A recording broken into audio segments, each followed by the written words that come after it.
Hello everyone, I'm Rita Shajarnis Majol, part-time MBA student based in Kota Kinabalu. Today I would like to present to you my presentation based on the successful entrepreneur that I chose, Adolf Dassler.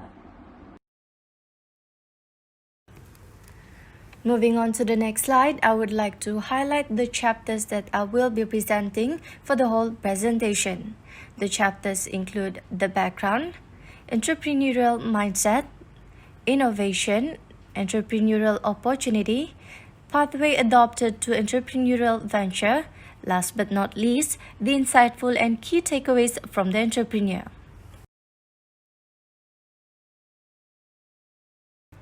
Let me begin by talking about the brief background on Adolf Dassler. Adolf Dassler is the founder of Germany's sportswear Adidas. He was born in 1900 in the rural town of Herzogenaurach, Germany. His formal education was apprenticed to be a baker. Unfortunately, he was uninterested to be a baker. Therefore, he started learning stitching from his father. His first job was a shoemaker, and he opened his first shoe factory in 1924. And finally, he founded his company Adidas in 1949.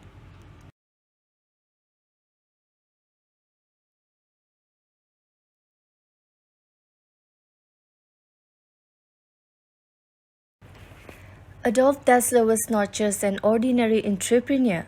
His entrepreneurial mindset and characteristic had brought a huge success and contribution on Adidas until today. The ideas, principles, and the special attitude of this incredible inventor are simply remarkable. It's even fair to say that the principle and mindset he based his life and work on remains the foundation of the successful company of Adidas. One of his entrepreneurial mindset is being a risk taker. Regardless of any challenges that he faced, especially when he was shortage of supplies and product equipment, he took the risk by pursuing his vision. Next, he is also creative. He believed that dreams come true when one is not afraid to take creativity and extraordinary measures. Besides, he has this intrinsic motivation, his commitment to athletes and mindset for sports innovation, courage and conviction drives through Adidas' successful growth into a global sportswear brand. Last but not least, he has good problem-solving skills. He wasn't hesitate to approach athletes to seek for suggestions and opinions for the betterment of his product.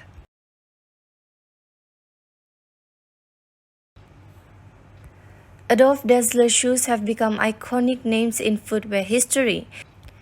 The company he built and its three stripes trademark are visible at almost every major sporting event around the world. His inventions are still being studied and quoted, examined and copied. At the core of it all is one simple desire, which is make the best for each athlete. And these are the few examples of his innovation.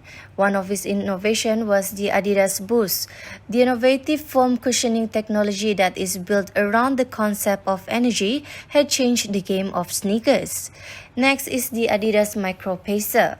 This shoe has a micro sensor embedded in it that could record calorie consumption, pace, and distance.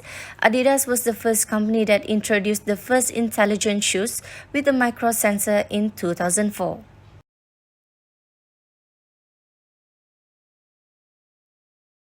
Moving on to the next slide, I will be talking about the entrepreneurial opportunity. There are two entrepreneurial opportunities that can be identified. The first one is the athleisure trends. Athleisure trends have led to growing sales of sports shoes and apparel.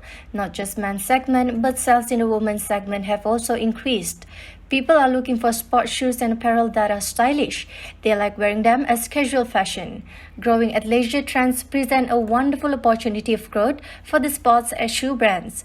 Adidas is investing in product innovation to bring latest designs to the market and grow its sales and revenue. Next is the demand in Asian markets. Asian markets and particularly the emerging markets present a wonderful growth opportunity for brands like Adidas. Increasing number of stores and distributor network in these markets will help the brand find faster growth there. Apart from China, other Asian markets like India, Malaysia, and Singapore also present excellent growth opportunities.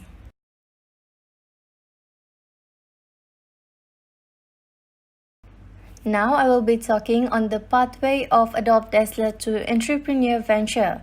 In the year 1900 to 1918 is about the early life and family of Adolf Dassler. In the year before 1913, Adolf's mother set up a laundry shop at the back of their house where Adolf was one of the laundry boys. In 1913, Adi completed his formal education in baking. Unfortunately, he was uninterested to be one. He spent most of his time in athletic endeavors. In 1918, the last day of war, he was conscripted and remained in the army for a year until 1919. When he returned, the economic devastation of the war had affected hugely on his mother's laundry shop. In the year 1918 to 1945 is the formation of the Brother Dassler factory. This shoe factory was owned by Adi and also his brother Rudolf. It started in the year 1923 where Rudolf, Adi's brother, joined his firm. With the support of Zelin Smithy, producing spikes, Adi managed to register Gebruder Dassler sports shoe fabric, which is also known as the Dassler's Brothers Sports Shoe Factory. In the year 1936, the Berlin Olympics was the key springboard for international exposure for the Dassler's product. Therefore, Dassler offered Owen his shoes, and eventually Jesse Owen defeated Hitler's favorite athlete, Lutz Log, in long jump and won 2 gold medals in track. The Dassler association with Jesse Owen proved success to the firm. Not only the sales of sportswear shoes spiked up, but literally also saved the firm. When the American troops found out that Dassler factory where shoes for Owen Olympic victories were made, there were large orders for basketball, hockey and baseball footwear, hence gave the boost on the road to becoming a worldwide success story. In the year 1946 is the denazification proceedings and the family rupture.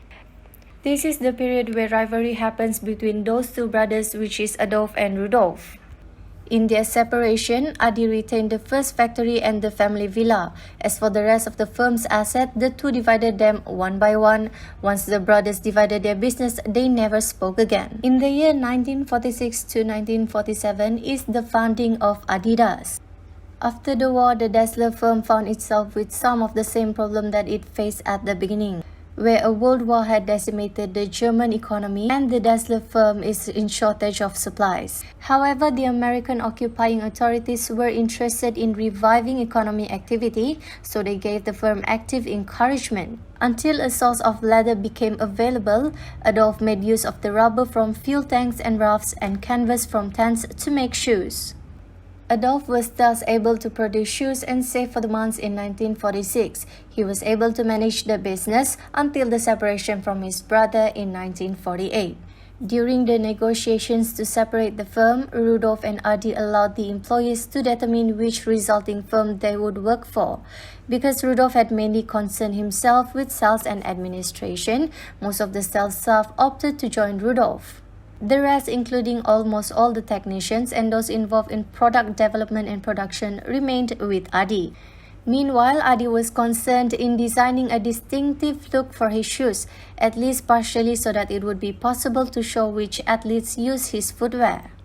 The 3 stripes became a distinctive mark of Adidas shoes. Hence, in 1949, Dassler registered the 3-stripe logo as the company's trademark.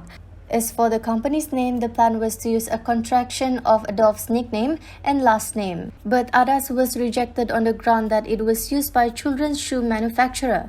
Accordingly, 1949 company registration, Adi added a handwritten I between AD and thus to maintain the contraction Adi Dassler. As a result, the company became known as Adolf Dassler Adidas Shoe Fabric. In the year 1948 to 1978 is the Adidas breakthrough. Herberger began an association with the Dassler firm, having been cultivated by Rudolf Dassler. After the breakup, Herberger sided with the Puma firm, until Rudolf once again felt his authority challenged and insulted him. Eventually, Herberger joined Adidas. The reason behind this is unknown. Some thought it involved the payments owed if the German team wore Puma shoes. In many respects, the fit was better with Adolf, who was quiet, willing to learn the needs of football players and more innovative than his brother. In 1949, West Germany was not eligible for the 1950 World Cup, and so all preparations were made with a view toward the 1954 matches in Bern, Switzerland. By that time, Adidas football boots were considered lighter than the ones made before the war. And finally, his personal life. Dassler was married to Kat until his death from heart failure in 1978. They had 4 children. In 1973, their son Horst Dassler founded Arena, a producer of swimming equipment.